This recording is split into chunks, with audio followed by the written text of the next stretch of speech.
Ở đây là mình đang đi nên đi nó chắc hơn nào. ngay cát, đi chút xíu rồi tới biển. Công an khu vực các bạn ơi. Các bạn sẽ thấy có tàu biển.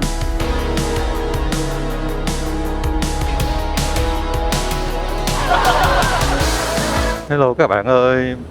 Bây giờ mới có 5 giờ 50 rồi. Hôm nay mình bắt đầu là xách xe đi một chuyến hành trình mới nha các bạn. Nãy giờ đi lòng vòng mua đồ ăn sáng rồi. Bây giờ mình đang hướng ra phía sân bay đi về Gò Vấp nè. Buổi sáng trên cầu Sài Gòn đó các bạn. Nhiều chỗ đèn đường nó vẫn còn đang bật luôn nè các bạn. Tại vì bây giờ mới có 6 giờ hơn rồi. Hơn có tí rồi.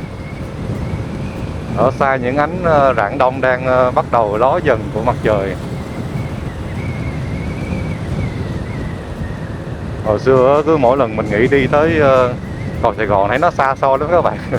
Tại vì từ thành phố mà chạy ra tới đây là đi phải nửa tiếng hơn. Mặc dù cách tầm có 10 cây cỡ cỡ đó, mà đông xe lắm các bạn. Ra được tới đây là một vấn đề luôn á. Giờ nó nhìn hiện đại quá trời luôn các bạn không? Bên trái là đó, tàu metro nè. Đó rồi có những cái cầu vượt băng qua cho các bạn đi từ đường này qua đường nọ. Nhìn đường xá rộng rãi thích lắm luôn á. Hồi xưa đi mình nhớ là năm 2000 chắc lẻ năm á, đi ra Thủ Đức là các bạn đâu đi đường này đâu. Thường là mọi người sẽ đi dọc đường ray ngay Kha Vạn Cân cũ á. Không biết giờ các bạn còn nhớ không nha. Từ khi mà ra cái con đường Phạm Văn Đồng á, thì mọi người không có đi Kha Vạn Cân nữa. Xưa là đi thẳng cầu Bình Triệu xong xuống qua phải cho nó ít xe á các bạn. Lây hoay cũng để coi gần 20 năm rồi các bạn. Lâu lâu mình đi với các bạn mình hay lộn ngoài luôn á. Có bữa chạy tới đây xong cái bọc quẹo bên kia xong nó dẫn ngược lại. Nó vẫn chạy ngược lại về thành phố các bạn. Thế là mình phải lại quay ngược lại một lần nữa. Đúng là có mấy cây cầu vượt này nó tiện thiệt á, nhưng mà phức tạp quá. Chứ là chưa kể cái màn hình dẫn đường nó dẫn cái xe ô tô các bạn. Không biết khi nào Siri nó mới làm cho cái nắng chói chang luôn các bạn ơi. Phút này là chạy tới đây xong cái bọc ngược lại một cái cùi chỏ luôn, giống như đang đi đèo vậy các bạn. Đó, mình sẽ đi ra cầu Đồng Nai nha.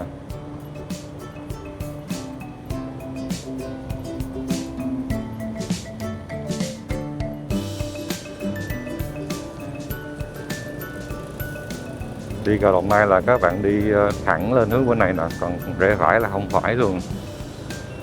Đi thẳng qua đây. Đây các bạn lưu ý là đó, cái làn xe hai bánh có ở trong này, các bạn lấn ra phía ngoài giống như cái ở dưới thì nó cho xe hai bánh đi ra bên ngoài được luôn, nhưng mà tới cái cùi chỏ bên này thì xe hai bánh đi ở trong thôi các bạn. Lỡ ngớ sáng đi xong mất 5 triệu, các bạn sai làn đường 5 triệu. Đó nên các bạn lưu ý, qua cái này xong rồi là các bạn sẽ tới ngay Suối Tiên luôn. Đây dân cư sinh sống đông lắm các bạn ơi. Chạy khu này là cẩn thận.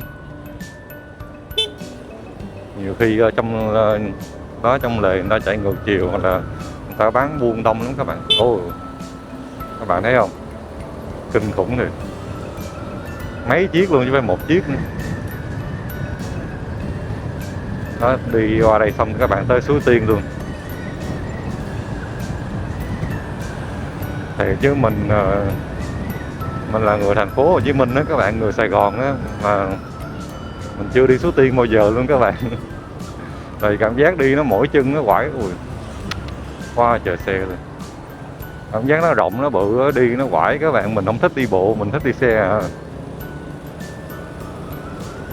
Ở đây không biết có bạn nào coi video mà đi Suối Tiên được nhiều lần chưa?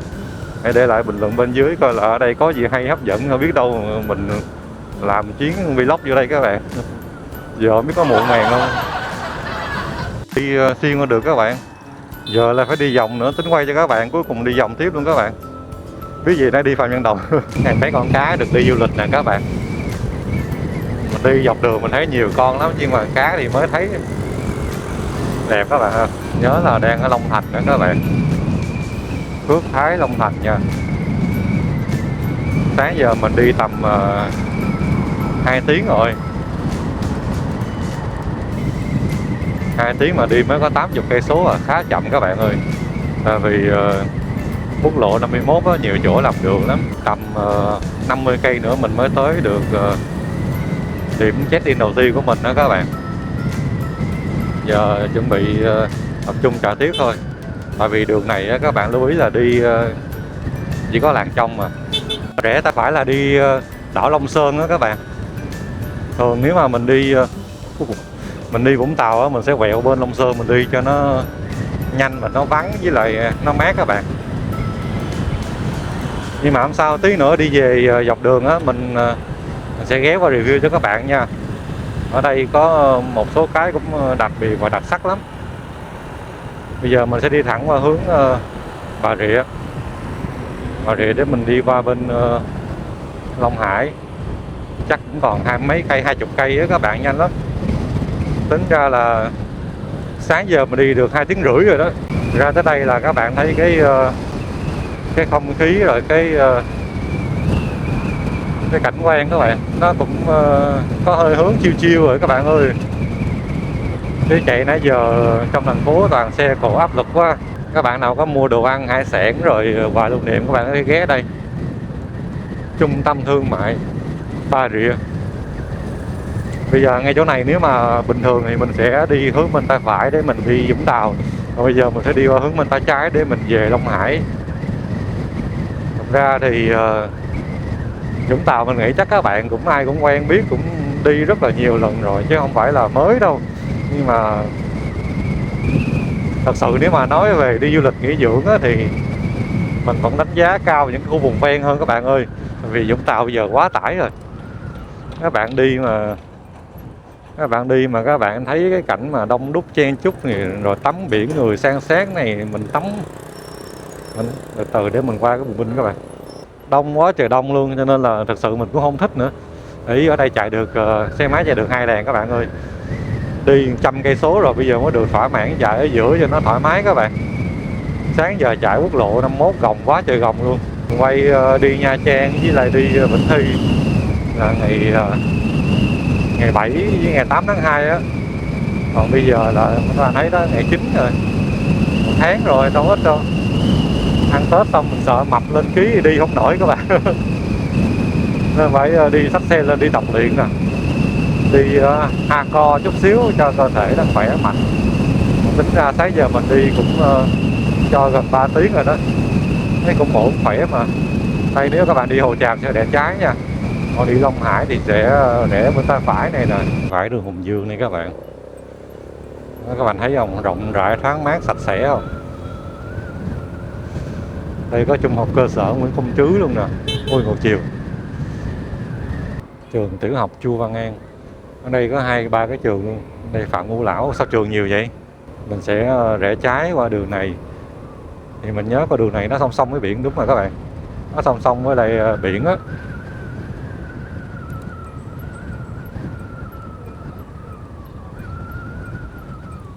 Đây đường Võ Thị Sáu đi các bạn. Nhưng mà nó cũng cách xa lắm các bạn, 1 phút lần. Nếu mà các bạn muốn đi xuống biển thì phải ra tới mé gần ở dưới Vinco nha. Mới 9 giờ kém mà nắng dữ vậy. Nhiệt độ là có 30 độ mà vẫn mát các bạn, không đến nỗi nắng nóng lắm. Theo mình nhớ không lầm á nha, thì con đường Võ Thị Sáu với là cái đường phía dưới Hai Bà Trưng á cũng là một trong những con đường mà bán buôn tấp nập nhất. Các bạn có thể ăn uống ra đây chơi rồi làm này làm nọ. Đi thẳng là các bạn đi qua bên hướng đèo nước ngọt. Đường này đi cũng được các bạn, nhưng mà các bạn phải biết cái chỗ để rẽ ra nha. Đường Hai Bà Trưng này thấy không? Mình nhớ còn chính xác mà các bạn. Đây thì nó sẽ vắng vẻ hơn chút xíu so với cái đường Võ Thị Sáu hồi nãy nha. Ở đây các bạn đâm thẳng ra luôn là tới bãi biển phía sau Vinco đó các bạn. Các bạn chạy đường này các bạn sẽ ra là quốc lộ đi thẳng hướng qua đèo nước ngọt. Còn hướng này các bạn sẽ đi qua bên bãi biển Vinco. Tại vì nó nằm phía sau lưng Vinco đó các bạn. Còn về Vinco này nào thì mình tìm hiểu sơ thôi nha. Nếu mà nó không đúng các bạn cứ sửa lại nha. Ở đây là thờ một cô gái, mình không nhớ chính xác tên lắm, tại vì thấy có tới 2 cái tên cho nên mình cũng không có rõ tên nào đúng, cho nên là mình chỉ coi sự tích thôi. Thì truyền thuyết kể rằng cách đây tầm 200 năm trước đó các bạn, đó di tích lịch sử văn hóa Vinh Cô nè. Cách đây tầm 200 năm trước đó, có một cô gái bị qua đời và trôi dạt vào trong bãi biển Long Hải ngay đây nè. Thì người dân thương tiếc á, lúc đó cô mới có 16 tuổi rồi, cho nên đem chôn cất cô ở trên núi trên đây nè các bạn. Các bạn có thể đi qua cái khu nghỉ dưỡng đoàn này được nha. Đây là con đường tắt mà các bạn thấy trên map nó không có, các bạn đi tắt qua sông bọc lại được. Trong đây cũng có nhiều khu ăn uống đó các bạn, cũng được. Mình có ăn ở đây rồi. Thì nó chỉ tiếp chuyện cho Vinh Cô các bạn, thì ngư dân chôn trên núi và sau đó là Vinh Cô thường hay hiển linh giúp đỡ cho ngư dân tàu thuyền an toàn, nên là mọi người mới thờ cúng cô và lập đền cho cô các bạn. Đó thì cô cũng được vua Nguyễn sắc phong nha. Cái gì cái sắc phong gì dài mình không nhớ các bạn, cái gì mà nữ thần gì bảo an gì đó quá trời dài luôn, 7-8 chữ đó. Hồi xưa không biết sao người ta hay làm dài vậy đó. Thì sau khi sắc phong xong rồi thì thường hàng năm đó, vào ngày mùng 10, 11, 12 tháng 2 âm lịch đó, sẽ có lễ hội tổ chức là lễ hội nghinh cô. Thì năm nay là hàng năm là những cái tàu thuyền này nọ người ta đậu san sát ngay dọc mấy cái chỗ này các bạn, đẹp lắm, hàng trăm chiếc thuyền luôn. Nếu mà các bạn đến vào những cái dịp lễ hội đó thì các bạn sẽ được chiêm ngưỡng vẻ đẹp hoành tráng của nó nha. Ngoài ra cái biển Vinh Cô hồi nãy á, các bạn có những cái mũi đá rất là đẹp, thì các bạn cũng có thể ra đó chụp hình check in sống ảo. Và các bạn thấy nãy đi ngang qua chắc không có nhiều á, cát cũng trắng đẹp lắm các bạn. Mình thấy ở đó cũng có nhiều người ta cũng tắm cũng thuê, thì mình nhớ không chính xác nha các bạn, tại vì tùy theo thời giá nữa. Thì nếu các bạn đi ngày thường á, thì gần đó có khách sạn người ta cho thuê á, thì thường là giá cũng rẻ các bạn, tầm 300-400 gì đó à. Hoặc là các bạn có thể thuê ngay gần cái khu mà dọc ngay cái khu mà đoàn nãy đó, thì giá cũng cỡ đó các bạn. Còn bây giờ mình đang rẽ phải hướng ra về phía đèo nước ngọt. Mà các bạn có đây là các bạn không được rẽ vô nha, tại vì đây ngược chiều á. Đây có khu di tích mộ cô nè, mà không biết là mộ cô Vinh Cô giống gì không, các bạn để lại bình luận giúp mình bên dưới nha. Đây là đền thờ liệt sĩ Long Hải. Thì các bạn có thắc mắc là tại sao ở ngay cái khu bị nước mặn như vậy á thì nó lại có cái nước ngọt không, có chữ nước ngọt không, nó lạ không các bạn? Bởi vì là hồi xưa á, ở cách dưới chân đèo á các bạn có một cái mạch nước ngọt. Ngày xưa người dân người ta đi thuyền biển á, thường hay ghé ngay chỗ đó để người ta lấy nước đi biển á các bạn, nên đặt tên là đèo nước ngọt á, mặc dù là cái mạch nước đó nó chỉ cách biển có vài mét à. Cái này mình tìm thông tin thôi nha các bạn, chứ mình không có chắc. Thì bạn nào mà sinh sống ở khu vực này á, nếu mà có rành á, thì cũng có thể để lại bình luận comment bên dưới để giải ngố cho mình nha. Mặc dù là cái đèo này là nó chỉ tầm vài cây, hình như là 4-5 cây á các bạn. Nó là một con đèo đi dọc ngay ngay dọc ngay núi Minh Đạm. Thì cái núi này á, là được lấy tên bởi 2 chiến sĩ đã hy sinh trong thời kỳ kháng chiến á các bạn.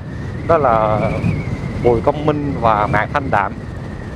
Thì hiện tại á, cái này mình nhớ là đã được xây dựng lại sơ qua rồi, chứ không phải là nguyên gốc nữa các bạn. Tại vì cách đây mấy tháng mình có đi á, thì nơi đây đang là công trình và đang xây tiếp thêm một con đường đây nữa. Đó thì con đèo này có chút xíu rồi các bạn. Nếu mà các bạn so với những cái con đèo mà đi mấy cái vùng Tây Nguyên này nọ thì thật ra là không có được bao nhiêu hết trơn á. Nhưng mà bù lại các bạn thấy không, cái view ngay đó, con biển rất là đẹp nè. Ở đây là mình đang đi hướng về phía Phước Hải á, cho nên là nó thấp hơn, cái đường đi về thì nó sẽ cao hơn chút xíu. Các bạn thấy không, ở phía xa là biển bạc này nọ, quá trời đẹp luôn. Còn đây là núi Minh Đạm đó các bạn. Hồi xưa là cái con đường này cũng là cái nơi gọi là cái tuyến đường vận chuyển dấu á. Hồi xưa đây cũng là cái tuyến đường mà để cho người ta vận chuyển lương thực rồi mấy cái nói chung khí cụ dành cho chiến tranh đó lên trên cái căn cứ núi Minh Đạm ở trên đây nè các bạn. Đó, có đường đèo chút xíu à. Dưới đây là biển thì mình thấy phía xa xa thấy sóng đá, sóng mạnh lắm các bạn, mà đá ngầm đá này đá nọ nhô lên nữa, nơi khu này chắc mình nghĩ tắm không có được. Ở đây đang mở rộng đường nên là mình nghĩ là tầm thời gian nữa là đi đẹp và rộng rãi luôn các bạn ơi. Mình nhớ là dọc đường đây có hoa đỗ mai, người ta thường hay gọi là hoa anh đào nhiệt đới đó các bạn. Nếu mà đi vào dịp Tết á, tháng 1, tháng 2 á, thì các bạn sẽ thấy là hoa nở cũng đẹp lắm. Thực sự thì mình cũng nghe thôi chứ mình chưa thấy có hoa đỗ mai bao giờ. Để có gì về á, mình lên mình search nha các bạn. Đây mở rộng thêm bên trái nữa rồi, đường rộng thênh thang luôn, không biết khi nào làm xong. Các bạn thấy trong khu này á, nó cũng có cái đặc biệt là các bạn thấy bên trái có núi, bên phải có biển. Đó thì nó cũng gọi là một cái gì đó nơi các bạn đi chữa lành đúng không? Và đặc biệt là các bạn thấy cái núi nó, các bạn nhìn từ xa các bạn thấy không, cái núi nó ướt, nó uốn lượn mà các bạn coi như là nó giống như bao phủ xung quanh luôn rồi đó. Và tiếc đó là cái khúc hồi nãy đèo nước ngọt đó là cái khúc biển nó ít quá á, chứ nếu mà nó rộng nó dài đó thì mình thấy y chang như mấy cung đường ven biển khác đẹp lắm. Bây giờ mình đang đi hướng về phía công viên Phước Hải và làng chài Phước Hải nha. Thì làng chài Phước Hải cũng là một trong những cái làng chài nổi tiếng lâu đời đó các bạn, hơn 100 năm rồi. Đây là chắc con đường mới sau này nè các bạn. Bây giờ mình sẽ đi qua xã Phước Hải, bên mé này có cổng chào luôn nè. Khu du lịch nghỉ dưỡng luôn. Ở đây chạy 60 cây nha các bạn, tha hồ mà phóng luôn á, nhưng mà đường nhỏ lắm, các bạn chạy cũng cẩn thận thôi. Ở đây các bạn có thể đi dọc ra bên hướng là Hồ Tràm luôn các bạn, đẹp lắm. Ở đây thì khu nghỉ dưỡng tuyệt vời các bạn ơi, đẹp lắm.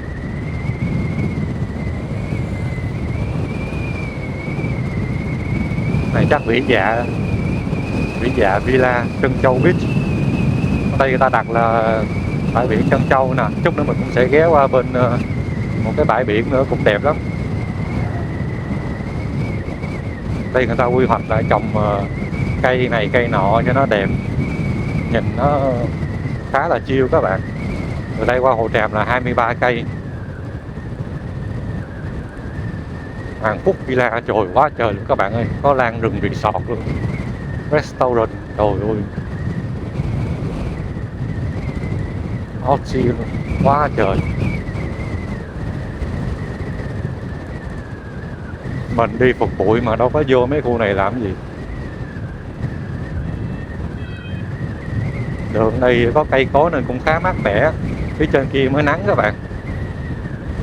Ở bên tay phải mình là thấy biển luôn á, mà do camera mình đặt cũng không có cao lắm cho nên là các bạn cũng không thấy được hết đâu.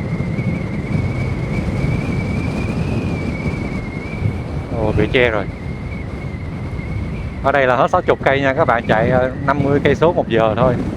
Đây là khu căn cứ Minh Đạm để mình nói tới nè các bạn.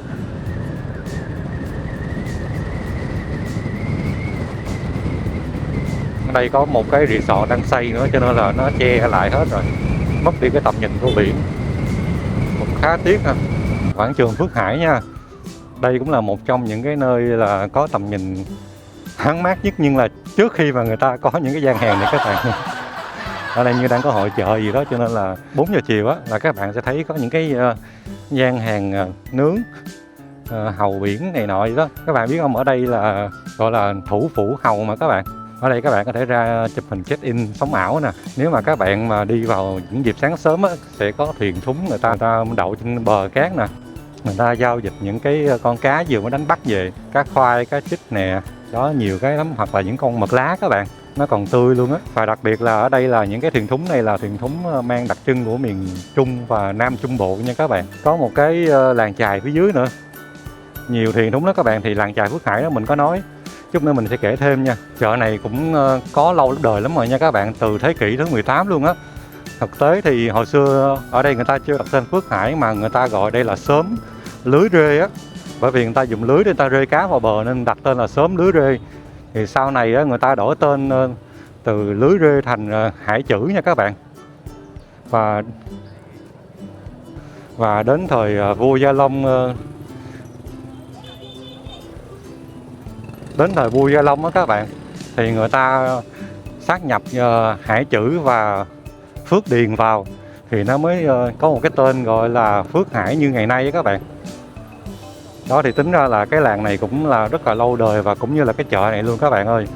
Và nó là nơi cung cấp nguồn hải sản phong phú, giàu có này đến các vùng biển lân cận, các vùng ven lân cận á, và kể cả luôn Sài Gòn luôn các bạn. Đó các bạn thấy không, một cái làng chài, một cái chợ mà rất là lâu đời, thế kỷ 18 là tính năm tới bây giờ là mấy trăm năm rồi các bạn ơi. Các bạn thấy đặc biệt không?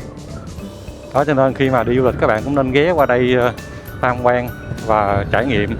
Và mình nghĩ là đồ ăn ở đây giá cả cũng không có mắc đâu các bạn ơi, tại vì người ta đánh bắt trực tiếp lên và sản xuất tại cái khu này luôn. Mình sẽ đi thẳng ra cái làng chài Phước Hải, là cái khúc mà các bạn thấy hồi nãy ngay cái quảng trường mình nhìn về phía bên trái á. Đây là hủ tiếu mực, bánh canh chả cá, rồi mấy cái đồ ăn hải sản nhiều lắm. Các bạn nào mà chưa ăn sáng hoặc là muốn ăn trưa có thể ghé đây luôn cũng được, để phải đừng ngô quyền nha. Đó các bạn thấy không, đó phía trước mình giống như là gần sát ngay biển luôn đó. Và cái khu vực như vậy nó mới thuận tiện cho tàu bè thuyền thúng người ta neo đậu người ta. Đó, các bạn thấy đẹp không? Đây là làng chài Phước Hải nè.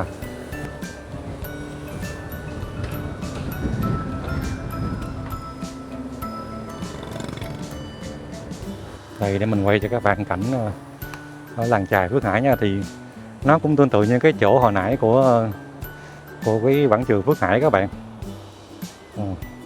Cái gì phơi đây vậy? Giống là sò điệp, sò mai gì như này, chắc là làm xà cừ ha. Đó, còn xa xa các bạn thấy đó, người ta đang kéo lưới, thu lưới lại sau một buổi đi đánh bắt cá để chuẩn bị cho ngày mai. Đối với mình thì mình thấy nắng thiệt nha các bạn. Mà đối với các bạn, các anh chị, các cô chú ngư dân ở đây thì người ta đi như vậy quen rồi. Mà xuống đây là các bạn ngay cát đi chút xíu nữa là tới biển luôn á. Ủa anh gỡ lưới như vậy mình làm lâu không? Mình lần vậy là mấy tiếng không? 2 tiếng? 3-4 tiếng luôn? Dạ. Còn sáng thì mình mấy giờ mình ra biển mình bắt về ra anh? 2-3 giờ khuya hả? Rồi mình tới đây là chắc cũng 4-5 giờ sáng. Rồi sau đó mình bán xong mình ra đây mình lưới lại. Dạ. Cảm ơn anh. Cực phải làm nội làm cái lưới không thôi cũng 3-4 tiếng các bạn.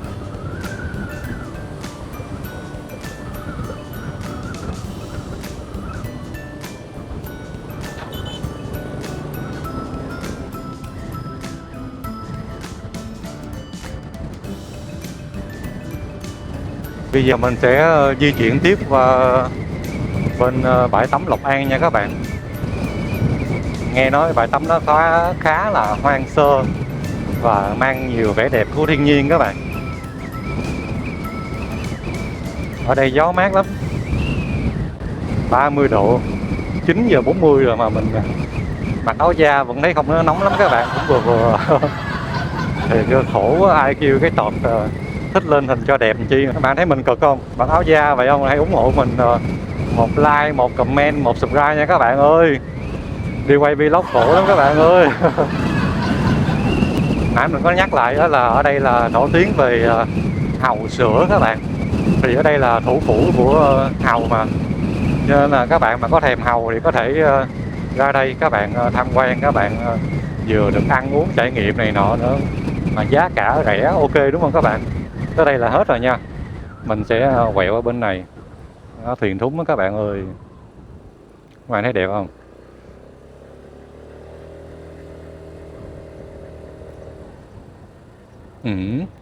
Hết đường các bạn ơi. Sao ra? Khi mình đâm qua bãi rác này, cái bản đồ nó ác dữ gì? Chắc quay lại các bạn, nó dẫn mình đi đâu rồi? Ủa, đi tiếp được kìa. Thôi mình đi thẳng thôi. Đi đường mới các bạn ơi. Mặc dù nó hơi dằn sóc một tí nhưng mà mình thấy con đường thì cũng được, không đến nổi lắm nên cứ đi thôi. Không biết có bạn nào đi qua con đường này chưa? Mình thì thấy nó chưa được trải nhựa bê tông này nọ lắm, nhưng mà ít ra nếu mà Ở đây người ta làm gì ta? Phơi cá. Các bạn thấy không? Đi những con đường mới như vậy mình sẽ có những cái trải nghiệm đặc sắc lạ mà không phải con đường chính nào cũng có nha. Phơi cá khô các bạn, người ta phơi xong rồi người ta ướp muối người ta bán thì nó sẽ để lâu được hơn. Là cái này mình nghĩ ai cũng biết rồi chứ. Để né cái xe này coi.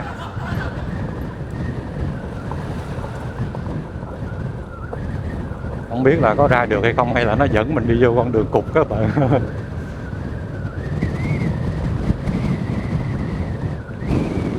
Đây cát nó cũng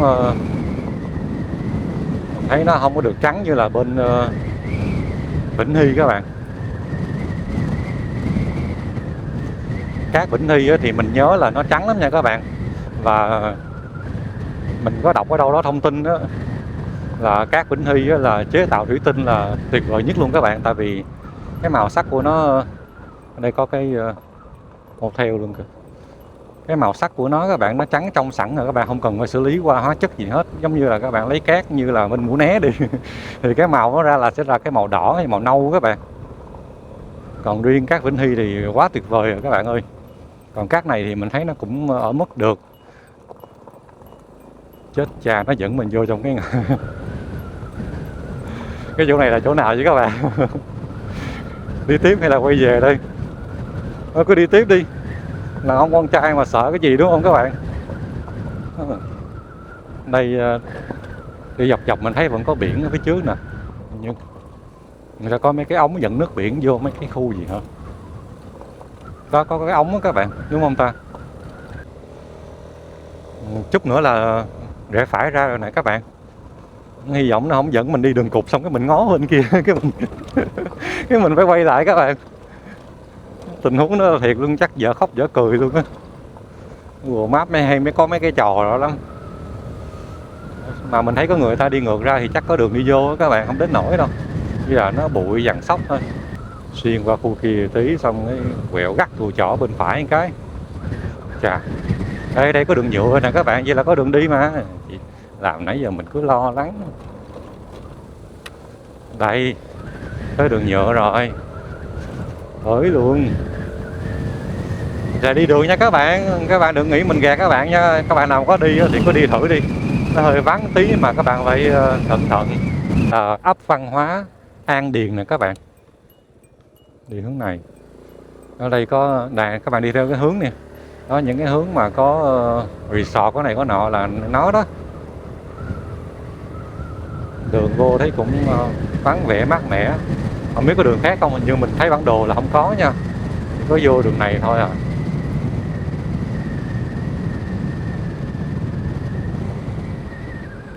Đây có doanh trại quân đội luôn. Mấy khu vực này thì cấm quay phim chụp hình các bạn ơi. Mình sẽ rẽ trái qua đây nhá. Đây có thể đi qua mấy cái nông trại nè, bên tay phải. Đây bãi tắm đây. Sao có thì người ta lấy nước vô hả?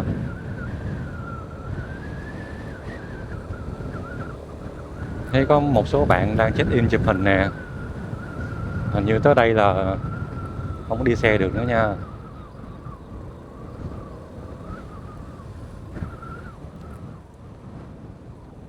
Nhiều xe vẫn qua được các bạn. Mình chạy qua mình để hơi cát chút xíu. Chắc bộ vào quá.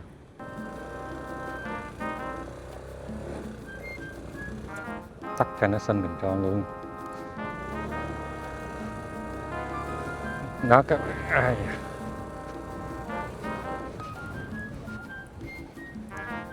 đây chạy dọc đây, nhưng mà mình nghĩ không có được đi xa lắm đâu. Tại vì đó, ở phía trước mình thấy có cái cổng ghé là thường là doanh trại quân đội, người ta không cho thường dân vô các bạn. Các bạn thấy đẹp không?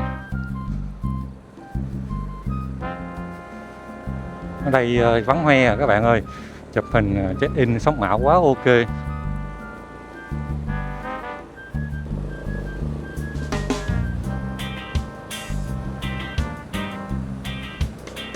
Người ta có biển cấm vào á các bạn, mình không có chạy vào được. Nên quay tới đây thôi, chắc mình quay lại các bạn.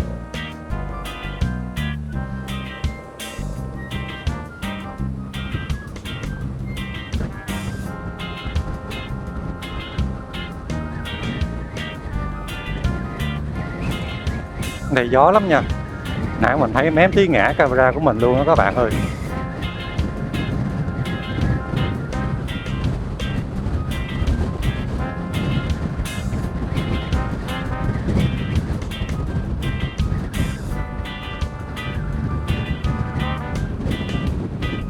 Đi tiếp qua bên mé này nữa các bạn, chỗ này cũng đặc biệt lắm.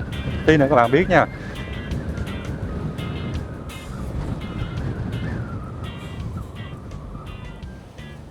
Đây có khu camping nữa các bạn ơi. Qua đây nghỉ dưỡng, lướt sóng cũng đẹp. Ở đây có võng rằng các bạn tới đây chơi, các bạn mệt các bạn nằm đây chơi tí xíu rồi về.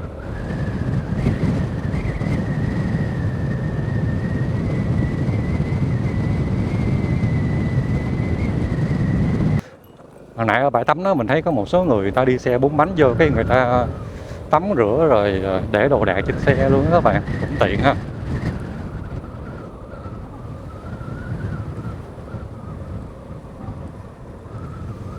Ồ, có đường đi không?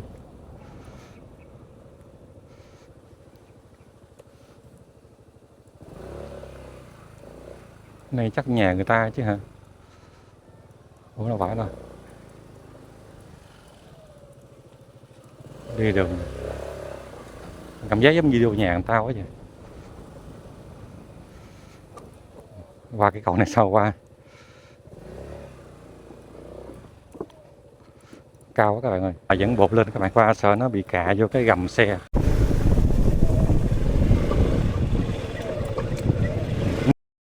Bờ kè Lộc An mà đây không phải chắc nhà dân rồi. Chắc mình cancel mình qua điểm khác các bạn ơi. Tại vì vô đây á các bạn nó mất sóng rồi, không có dò được đường. Đường anh công an hướng dẫn đường, anh chỉ mình đi hướng này xong lên đây. Sau vậy ta phải đi dọc đây là ra bờ kè luôn. Hên quá gặp công an khu vực các bạn ơi. Không có công an khu vực chỉ mình đâu có biết. Mém tí là bỏ qua khu này nữa rồi.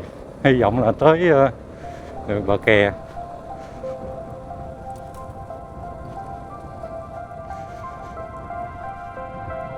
Ồ, cát trơn quá các bạn.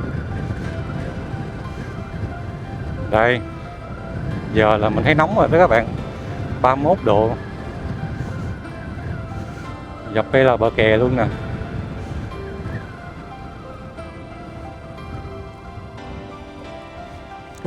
Trơn quá các bạn. Không biết có trái bố trái thắng gì không nè. leo lên đi nó chắc hơn đâu. Vậy hả? Dạ dạ cảm ơn anh, để thử. Mình thấy lên nó nặng quá. Thôi dắt bộ tiếp đi. Xe mình nó té quá xe.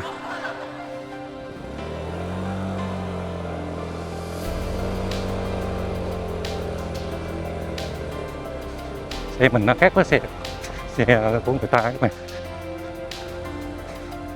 Thôi, ra được rồi. Phê các bạn. Nào đi cũng phê giống vậy chắc xỉu quá. Đây là bờ kè Lộc An á các bạn. Phê quá. Mình sẽ chạy dọc cái khu này nha. Không biết các bạn nào ra khu này chưa? Cái đường đi thấy hơi vất vả rồi đó. Đây.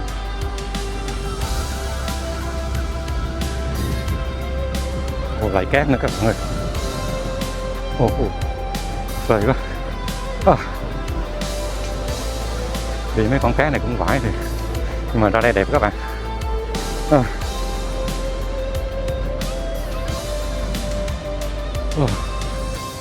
Chắc điên lần nữa các bạn, hơi phê quá. Không biết có lên xe nổi đây được không các bạn?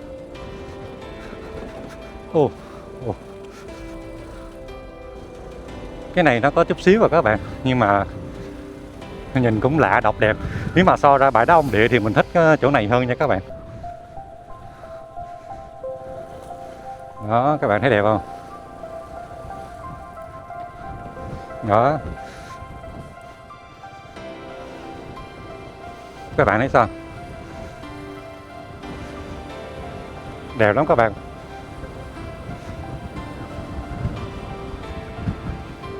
trong cái bờ kè này nè là nó cái điểm giao nhau giữa sông Ray với lại sông Biển Đông đó các bạn, đặc biệt lắm. Phía bên tay trái các bạn đang thấy đây nè, đó có thuyền thúng cũng đang neo đậu đó các bạn. Và phía xa kia cũng có những cái ở đây trơn lắm các bạn ơi, chạy các bạn cẩn thận đừng có bó thắng trước nha, rất là nguy hiểm luôn á.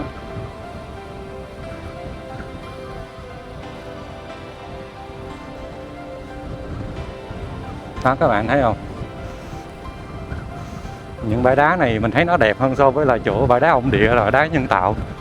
Còn cái này người ta dùng những cái khối đá, ê mới nói kìa, đây nè các bạn, đá của bãi đá ông địa ngay đây nè, khúc này đá ấy đó các bạn thấy không.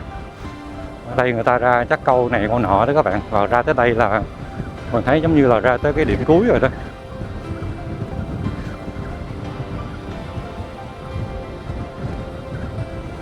Đây là hết rồi các bạn. Đây thì chụp hình sống ảo đẹp tuyệt vời luôn các bạn ơi.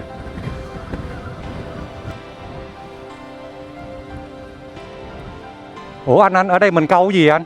Đây là đỉnh của bờ kè Lộc An đó các bạn. Ở đây thì người ta cấm leo trèo nha, nên mình cũng không dám leo và mình chỉ đi tới đây thôi. Ở đây là các bạn sẽ thấy nước biển nó bắn ra tung tóe luôn, có hơi bộ nước biển luôn các bạn. Đó, cái này phía bên phải là chỗ hướng nãy mình đi với các bạn, từ bãi tắm Lộc An á. Còn hướng này hướng bên trái nè, các bạn sẽ thấy có tàu thuyền biển người ta đi. Ngày câu được mấy chục con không? Không, tới cái mùa tháng 5 tháng 6 để có ăn câu vậy. 2 con, 3 con. Cảm ơn anh. Bên kia cũng có một cái giống vậy nè. Đây Google Maps nó nhận định mình đang ở ngoài biển luôn các bạn ơi.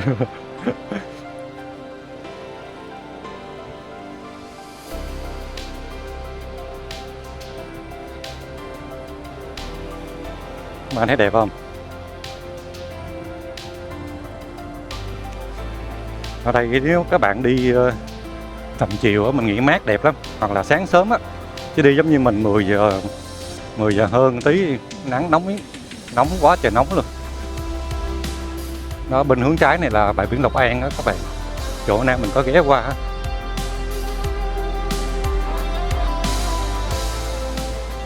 Bây giờ mình đang chạy men theo vào phía trong này.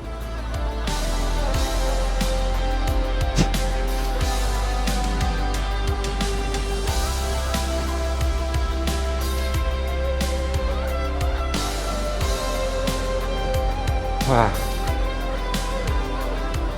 Đẹp các bạn, nói chung là nếu mà đi qua nhiều bờ kè thì mình thấy chỗ này á, đúng nghĩa bờ kè là nó đi ra tới ngay giữa cái lòng biển luôn các bạn. Chụp hình sống ảo thì mà nó tuyệt vời khỏi phải nói các bạn ơi. Nhưng mà ngán nhất là cái vụ mà dắt xe đi ra, còn đi bộ thì cũng được nhưng mà khá là xa nha các bạn. Từ từ, sợ nó dập cái lốc máy nó cài ra dương. Rồi, phải ngắt cho nó sơn cầm cho đó các bạn. Đi thẳng là về hướng Long Điền đó các bạn, còn rẽ trái là về Long Hải lại. Không biết cái chỗ này phải sáng mình đi không mình cũng không nhớ nữa các bạn. Còn tầm 10 cây nữa mình sẽ tới điểm tiếp theo á. Nãy đi khu có cát đó các bạn, phê quá. Lúc mình dắt ra là cũng mệt mỏi luôn. Đi tay ga cũng ấy, không lẽ sau này mình tính đổi qua con khác. Mà biết khi nào mình đi được mấy cái chỗ có cát nhiều như vậy đâu. Đa số là mình thấy mình đi đường trường là chính các bạn ơi. Đi tay ga thấy nó nhẹ gọn hơn nhiều. Giờ kêu mình qua tay côn chạm mình cũng quải lắm. Giờ vừa chạy vừa bóp côn vừa đạp thắng rồi móc số nữa mệt lắm các bạn. Thôi thà đi tay ga sướng hơn. Nếu mà gặp cát thì chắc mình không vô, các bạn đừng có chửi nha. Bụi quá. Khu này đang làm xe nó đổ cát đất xuống, nó đổ đường lên á. Giờ này 10 giờ rưỡi rồi, học sinh đi học tan học đi về nè các bạn. Không biết đây đường gì mình quên nữa, đường Võ Văn Kiệt nha. Nếu mà các bạn ở Hồ Chí Minh á, đi Võ Văn Kiệt là chính là đường đại lộ Đông Tây á, nó nối từ phía dưới Bình Chánh lên Tuốt tới quận Nhất qua hầm Thủ Thiêm á các bạn. Đó, học sinh tan học nè. Thôi mình chạy tiếp đây, chút nữa tới điểm kia á, mình bật lên cho các bạn xem nha. Trường Châu Văn Biết, chỗ nào mà sang trọng dữ vậy các bạn, bự quá trời bự luôn. Nay đang ở Bà Rịa Vũng Tàu, đường gì ta, Tôi không biết nữa, như thấy liếc liếc thấy như Nam Kỳ khởi nghĩa hay sao á. Còn một cây nữa mình đang tới điểm check-in. Lúa xanh rì rào luôn các bạn ơi. Bên đây cũng vậy luôn nè các bạn, đẹp không? Bạc ngàn luôn. Giờ mình sẽ dẫn các bạn đi thăm cánh đồng lúa An Nhất nha. Đây, An Nhất, ấp văn hóa An Phú. Ủa, lộn đường các bạn ơi, để quẹo lại.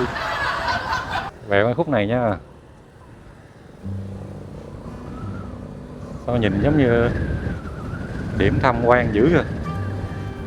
Đây, các bạn thấy không? Sống lúa rạc rào luôn. Cái này như lúa cũng mới gieo chưa được bao lâu các bạn ơi. Tới mùa thu hoạch thì nó sẽ vàng đều lên đẹp lắm các bạn. Còn bây giờ chưa, còn xanh lắm nhưng mà màu xanh nó đẹp.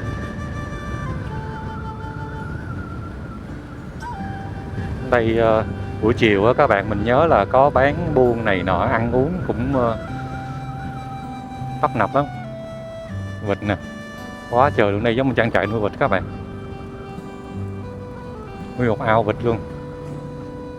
Bên này vịt cỏ nha. Nhưng mà ở đây nắng lắm các bạn ơi. Ở đây không có chỗ để các bạn che hay là các bạn tránh nắng đâu.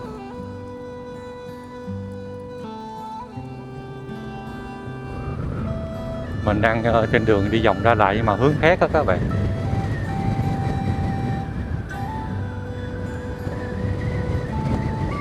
Đẹp quá. Trống trải bạc ngàn luôn.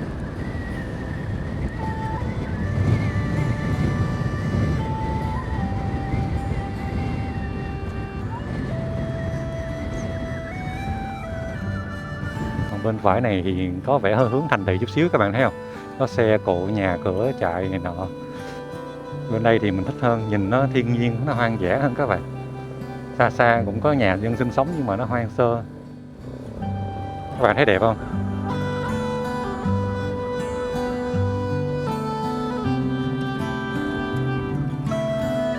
Ở đây á, nếu mà các bạn đi vào vụ xuân á, thì tầm cuối tháng 2 đến tháng 3 lúa chín cũng đẹp lắm các bạn. Còn ngoài ra các bạn có thể đi vào vụ hạ là tầm tháng 6 đến tháng 7. Thì mùa này á, có mưa dông nên các bạn đi cũng lưu ý thời tiết với lại biển báo này nọ vậy đó, coi lỡ mà đi trúng mưa thì nó cũng không có quay được đẹp lắm. Còn một vụ mùa nữa là rơi vào tháng 11, tháng 12 á, thì các bạn có thể đi tham quan cánh đồng lúa khi nó chín nha. Mình thì đi đại rồi chứ không có canh giờ ngày các bạn. Nhưng mà lưu ý là tháng 11, tháng 12 á, thì sẽ có gió chướng về á. Lúc đó là lúa nó sẽ rạc ra đẹp lắm các bạn. Nhìn nó rào rạc giống như sóng vậy đó. Thì các bạn có thể tham khảo thử cái vụ mùa các bạn tham quan nha. Bây giờ mình đi qua điểm tiếp theo các bạn ơi. Đẹp các bạn. Nói chung đây là dọc quốc lộ 55 á. Nãy mình thấy có đường rẽ vô cánh đồng lúa luôn á. Các bạn có thể vô tham quan thử, nếu mà không đi An Nhất thì qua bên đây cũng được. Mình thấy cũng có lúa mà. Ra đây mình sẽ rẽ bên tay trái đi về quốc lộ 1A, đúng không ta? Nó thấy đường các bạn, nắng đó. Xăng RON 953 thì là 27.580. Đây là cầu Cỏ Mây các bạn ơi. Mình phải vòng lại đó, tại vì muốn đi qua cầu Gò Găng trước để mình vòng về Hồ Chí Minh luôn cho nó tiện. Nên mình phải vòng lại quốc lộ 51 này các bạn. Cầu Cỏ Mây, cây cầu nối liền. Ở đây là cũng cách Vũng Tàu có mười mấy cây thôi các bạn. Tới chỗ quẹo rồi đây.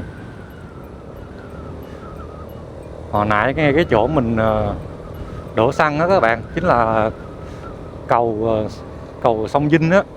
Thì nếu mà từ đó mình về thẳng thành phố luôn thì nó gần hơn. Nhưng mà tại sao mình dành thêm mười mấy 20 cây á để mình chạy qua bên này các bạn? Bởi vì đây cũng là một cái nơi mình nghĩ là các bạn cũng nên ghé qua nếu mà các bạn đi ngang ha. Ví dụ như các bạn đi từ thành phố Hồ Chí Minh đi lên Vũng Tàu á, thì các bạn sẽ đi ngang qua đảo Long Sơn và đảo Gò Găng trước. Thì các bạn đi được đó các bạn sẽ tiết kiệm được tầm 10 cây số các bạn.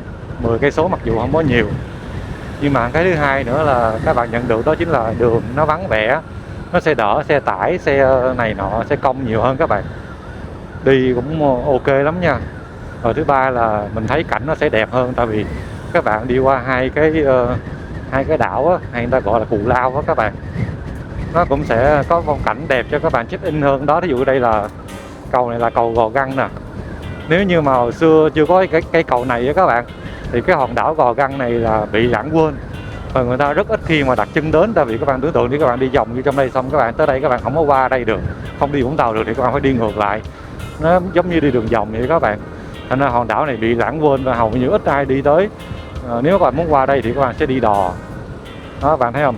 Thì ở đây mặc dù là nó phong cảnh nó không có gọi là đẹp xuất sắc như mấy chỗ khác nha các bạn, nhưng mà đâu đó mình thấy nó cũng vẫn mang cái hơi hướng của vùng núi, vùng biển. Các bạn có thể tới và các bạn tham quan, và đặc biệt là ở đảo Long Sơn á, các bạn có thể ghé đi ăn hàu cũng đẹp lắm. Thì qua cái cầu Gò Găng này các bạn sẽ đi xuống đảo Gò Găng. Rồi sau khi các bạn đi qua đảo Gò Găng thì sẽ tới một cái cây cầu nữa, đó chính là cầu Chà Và. Thì xuống cầu Chà Và các bạn sẽ đi tới đảo Long Sơn nha. Còn nếu mà các bạn đi từ Hồ Chí Minh á, thì các bạn sẽ ngược lại với mình chút xíu. Các bạn sẽ qua cầu Bà Nanh trước, rồi các bạn xuống đảo Long Sơn. Từ đảo Long Sơn các bạn đi qua cầu Chà Và, các bạn sẽ xuống đảo Gò Găng. Rồi từ đảo Gò Găng các bạn đi qua cầu Gò Găng nè, thì các bạn sẽ tới trung tâm của thành phố Vũng Tàu. Thì có thể hiểu là cây cầu Gò Găng này là nối giữa đảo Gò Găng với lại trung tâm thành phố Vũng Tàu đó. Các bạn có thể trải nghiệm cung đường này thử nha. Tuy nhiên á, mình nói ở đây nó có 3 ưu điểm á, thì nó cũng sẽ có 2 cái nhược điểm. Thứ nhất á, là các bạn đi hướng này á, thì các bạn sẽ bị gió tạt nhiều lắm nha các bạn. Mặc dù là xe mình có kính chắn gió có này nọ nhưng mình không có dùng. Thứ hai là xe mình nó cũng nặng ký hơn đó các bạn, cho nên là đi cũng không đến nổi lắm. Đôi khi buổi chiều các bạn đi các bạn sẽ bị gió, bị này nọ nó tạt dữ lắm, các bạn chạy cũng cẩn thận. Thứ hai á, như các bạn thấy á, con đường này nó trống trải, nó vắng lắm, cho nên là rất là nắng nha. Thành ra là mình cũng không khuyến cáo các bạn đi vào tầm trưa á. Khi các bạn đi nắng không quen nó nóng mệt lắm đó, thì các bạn có thể cân nhắc đi cái hướng này nếu như các bạn có những cái hoạt động khác. Máy bị hết pin rồi, phải thay pin các bạn ơi. Đây cây cầu mà tiếp theo mình sẽ đi và quay phim đó các bạn, chính là cầu Chà Và nha. Cầu Chà Và này được khánh thành vào tháng 11 năm 2011, tức là cách đây cũng phải 13-14 năm rồi các bạn, 15 năm chứ cỡ đó đi. Thì cây cầu này cũng là được gọi là một trong những cây cầu lớn của Đông Nam Bộ các bạn ơi. Nó bắc ngang qua giữa đảo Gò Găng là phía sau lưng mình nè, và đi qua đảo Long Sơn. Thì đảo Long Sơn này là bắc ngang qua, là nó nằm ở giữa con sông Vinh và sông Chà Và, và tựa lưng vào trong cái núi Dứa nha, núi Nứa nha các bạn, nó lộn Dứa luôn, núi Nứa. Thì cái đảo này cũng rất là đẹp, và ở đây cũng có nhiều hoạt động lắm, giống như là các bạn có thể đi qua làng bè Long Sơn nè, các bạn có thể ăn uống, hoặc là các bạn có thể đến thăm đạo Trần hay đạo gì mình quên tên người ta, đạo ông Trần đó. Đó thì các bạn thấy không, đó, thay vì đi quốc lộ một cách bình thường thì các bạn có thể qua bên này. Các bạn thấy không, từ xa có núi có biển quá trời đẹp luôn đó. Còn cái hoạt động người ta nuôi hào, nuôi tôm, hồi xưa mình nhớ đây có nuôi tôm hùm các bạn đó, còn nuôi hào này nọ nữa cũng khá ok các bạn. Và đặc biệt là từ tháng 3 cho đến tháng 8 á, là đó là cái mùa hàu các bạn. Lúc đó là hàu con nào con nấy cũng mập hết trơn á, và hàu ở đảo Long Sơn này là các bạn ăn nó sẽ không có bị chát nha. Đó thì các bạn có thể qua đây tham quan và một số hoạt động cơ bản vậy đó. Và ở đây mình nhớ là có cái bến đá cũng đẹp lắm các bạn. Đặc biệt là các bạn cũng thấy ở đây là gần với lại cái núi nè, núi Nứa nè đó. Đi có cảm giác như là đang ở Nha Trang các bạn. Mà thấy đúng không? Đó thì từ đây mình sẽ rẽ phải để mình chạy về quốc lộ 51 và mình về Hồ Chí Minh luôn. Ngoài ra cái cầu Chà Và với cái sông Chà Và này là các bạn, nó gợi nhớ về cái người gốc Ấn hồi xưa á, người ta tới đây giao thương buôn bán người Chà Và các bạn, cho nên họ đặt tên là cầu Chà Và luôn. Ở đây thì mình nói hồi nãy đó, nắng chói chang luôn các bạn ơi, 32 độ nhưng mà nắng lắm.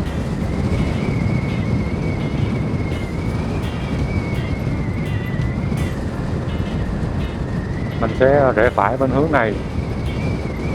Nếu mà đi thẳng nữa các bạn sẽ đi ra bên làng bè Long Sơn. Các bạn cũng có thể đi tham quan đảo Ông Trần, mình nhớ là vậy. Và các bạn lưu ý là nếu các bạn có tham quan đảo Ông Trần á, thì các bạn nhớ mặc áo tay dài, không đội nón nha.